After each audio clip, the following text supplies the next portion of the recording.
Welcome to qnawire. We are given two vectors A and B. If we say use our usual notation of horizontal axis being x-axis and vertical axis being y-axis, we see that vector A makes an angle of 60 degrees with the x-axis and has a length of 2.8 centimeters. And vector B also makes an angle of 60 degrees with the x-axis but has a length of 1.9 centimeters. Now, before we go ahead with the problems, let's write down the vector forms of vectors A and B. Before we forget, this is vector A and this is vector B. Now for vector A, the vector A would be just 2.8 centimeters multiplied by cos 60 I cap plus 2.8 sin 60 j cap, which turns out to be 1.4 I cap plus 2.42 j cap. Similarly, for vector B, the x component is similar. It is 1.9 multiplied by cos 60. But the y component is downwards, which is negative. Hence, the y component will be minus 1.9 sin 60 j cap, which turns out to be 0.95 I cap minus 1.64 j cap. You can notice that because cos 60 is half, this number is half of this number. Similarly here. Now, let's start with vector A plus B. Now, vector A is something like this. And vector B is something like this. Now, if we translate this vector over here and draw it again, we can see that it will look something like this. Now, this will be our resultant vector.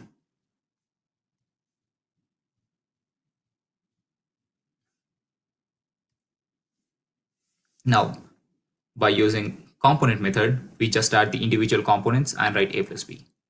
By adding the x components, 1.4 plus 0.95 I cap plus 2.42 minus 1.64 j cap, which gives us 2.35 I cap plus 0.78 j cap. Now the magnitude of this vector is simply the square root of the sum of the squares of the components, which is 2.35 squared plus 0.78 squared, which gives us 4.08 units. And the angle tan inverse of the y component 0.78 divided by x component 2.35 gives us 18.36 degrees. Now, looking at the diagram, this seems pretty reasonable. This angle is bound to be smaller. It's pretty small, and 18 degrees seems to be a good number.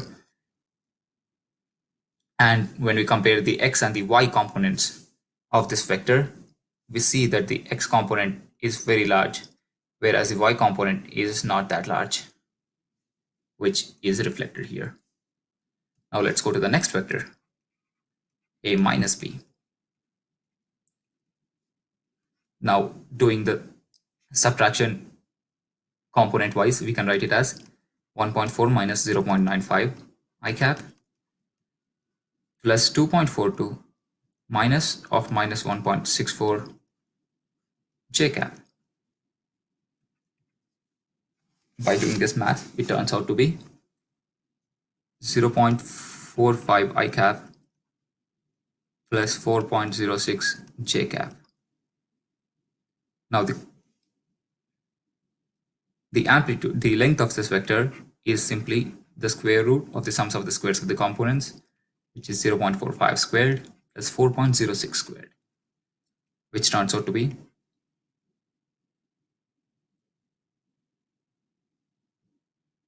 4.08. I'm sorry, but this number is not 4.08. It turns out to be 2.48. Now getting back to this problem, we can find the angle it makes with the x-axis as tan inverse y component divided by x component, which turns out to be 83.68 degrees. Now let's try drawing this.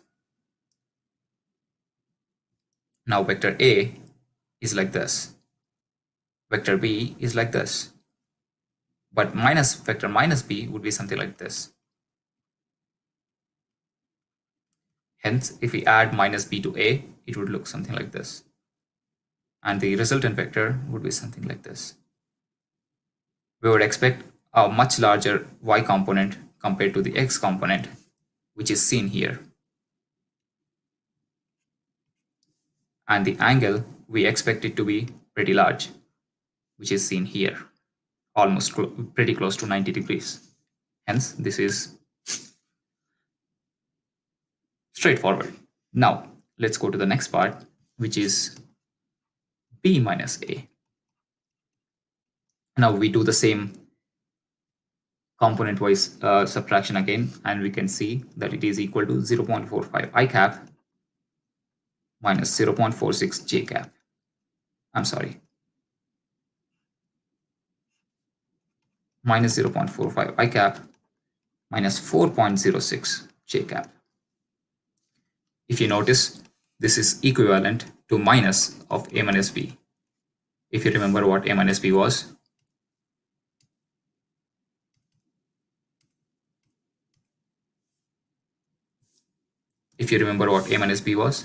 it was this. You can see that it is the minus of that vector.